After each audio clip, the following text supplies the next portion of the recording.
কয়েকদিন যাবৎ ফেসবুকে ঢুকলেই শুধু দেখি পোড়া রুটি আর দুধ চা। এই ভিডিওটা এত বেশি ভাইরাল হয়েছে যে আজকে আমার খুব বেশি মনে চাচ্ছিল যে পোড়া রুটি দিয়ে দুধ চা খাবো।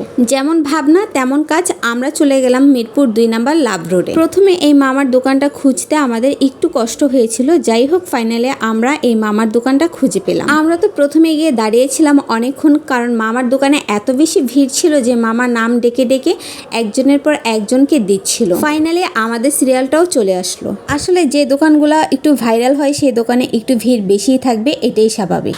আমরা অর্ডার করেছিলাম একটা রসমালাই চা আর একটা নর্মাল চা।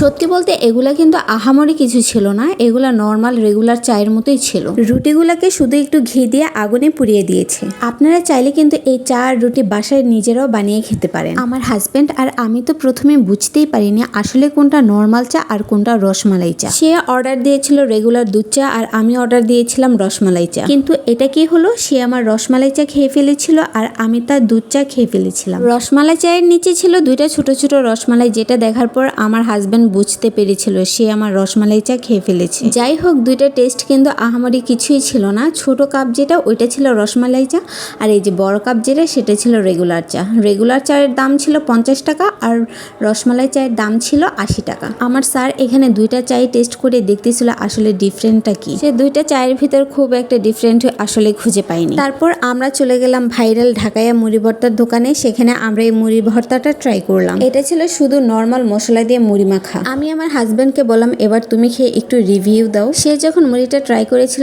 তখন মুড়িটা একদম নেতিয়ে গিয়েছিল। সত্যি বলতে এই মুড়িটা আসলে অনেক বেশি মজা ছিল। ঢাকাইয়া মুড়ি ভর্তার দোকানে কিন্তু আপনারা 30 টাকা থেকে 1000 টাকা পর্যন্ত মুড়ি ভর্তা পেয়ে থাকবেন। এখানে কিন্তু আস্ত হাঁস দিয়েও মুড়ি মাখা পাওয়া যায়। শুধু হাঁসই নয়, এখানে ডিম, মুরগি সবকিছু দিয়ে মুড়ি মাখা পাওয়া যায়। ওনাদের প্রাইসও ছিল মোটামুটি রিজনেবল।